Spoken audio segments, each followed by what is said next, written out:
I think at the present moment, I don't see Notre Dame moving anyone to wide receiver. And look, and I get it. I understand why there's a thought that you can, but here's the problem.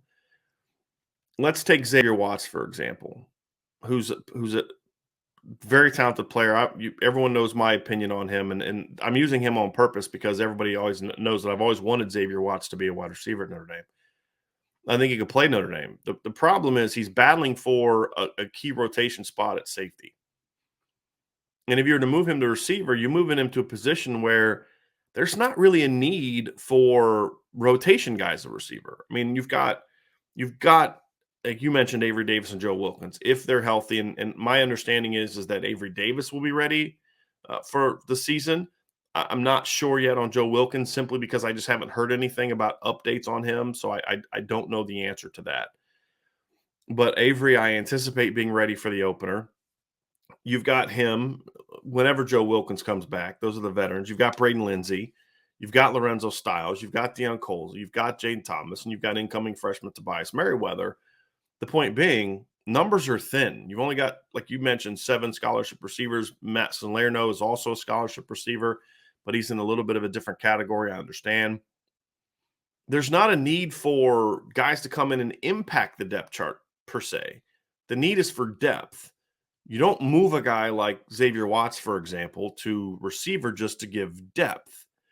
You don't move a guy that, like, Ramon Henderson's a guy that could play receiver. You don't move a guy like that for depth when he's battling for a starting job somewhere else. That's the problem. I think the only chance that there could be to move someone to receiver for depth would be someone like a Jabron Payne, incoming freshman, probably going to be 5 out of 5 at running back, 4 out of 4 early on, with the injury to Logan Diggs, which raises another problem. I could make a case that Jabron Payne has a lot of Theo Riddick in him, and I've talked about this before on this platform and written about this, where he's a guy that I do think can bring some slot abilities to the table.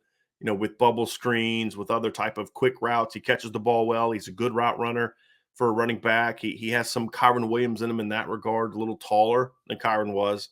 We don't know about his injury, his injury status, his health status, because he's basically missed most of the last 2 years with injuries, and he wasn't very effective in 2021 when he was healthy, or was on the field, I should say. But then you get into a situation where, because of the injury to Logan Diggs, can you move Jabron Payne to receiver? And now you only have 3 healthy running backs. Maybe once Logan Diggs comes back and healthy, and whenever that may be, you could consider doing that. But I think what you'll find and what you'll see more so than that is, I think some of us focus too much on wide receiver. And the way that Notre Dame runs their offense is they can go 12 personnel and do all the pass stuff that they want to do. And when you have a guy like Michael Mayer, for example, it gives you some options. So let's say you're going to go with your small lineup. You're going to go with Lorenzo Styles, Braden Lindsey, and Avery Davis, for example. There's not a true boundary receiver in that group, although I would like to see some snaps where Lorenzo Styles gets that chance in the boundary.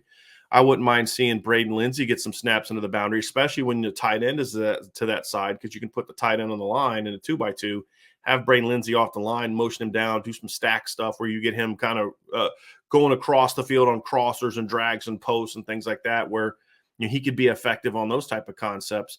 You can move Michael Mayer into the boundary, and that's kind of where I was going with it, where he could kind of be your W per se. And then you have the 3 faster guys to the field that present some opportunities. But out of 12 personnel, there's a lot of different things that Notre Dame can do. They can go 2 tight ends, whether it's Mitchell Evans or Kevin Bauman or Kane Barong, who I think presents some really unique pass game opportunities if he's healthy. He's been cleared recently to kind of start doing some agilities. He should be ready to go by fall camp. And so he brings some unique things. I'm keeping an eye on him. There's Eli Raridan when he gets back from his knee injury, and he seems to be doing great ahead of schedule. He should be ready to go by fall camp based on everything he's involved in. Holden Stace, so that's 6 more pass catchers right there that you can use to do everything that you're going to ask a 5th, 6th receiver to do if you were to move somebody. Then there's cross training some running backs. So instead of moving Jabron Payne to receiver, you have Jabron Payne and Chris Tyree and Jadarian Price doing some things out of your 21 personnel, where maybe your 20 personnel, where you put a second back in the game, and they have a small repertoire where you could put them in the slot and run some jet sweeps, run some, some obviously there's the screen concepts, but you can run them on crossing routes, you can run them on 5-yard quick outs, you can run them on seam. Some of those guys on seam routes. So there's so many things that you can do with multiple personnel groupings and 12 personnel, 20 personnel, 21 personnel, where you get a second tight end on the field, a second running back on the field, sometimes even a third tight end on the field in certain situations. If you're going to try to throw teams off or act like you're going to run the ball, maybe you run the ball a couple times and then boom, you boom them out. Boom is when is a call where you line up in a tight formation and then all of a sudden everybody quickly spreads out. When you have pass catchers like Kane Barron and Michael Mayer at tight end and Eli Raridan and Holden Stace and guys like that, you can do some things with them that you can't do with a quote unquote traditional tight end. So I don't think there's the need that others do for receiver, simply because you're going to get more from those tight ends and those backs than you will from trying to convert someone late to receiver. And then you're also not doing right by that player that you'd be converting, because you're not necessarily helping him on his long-term prognosis and projection either. So I think the 12 personnel, the 21 personnel are going to be a better route for Notre Dame in the short term as they build up their receiver depth chart. Now, if you start having a bunch of injuries at receiver, more than two, then you may have to say, hey, look, Xavier, we got to move you. But you're moving him then to play. You're not moving him to be a depth piece. You'd be moving him to play, and that would be the difference.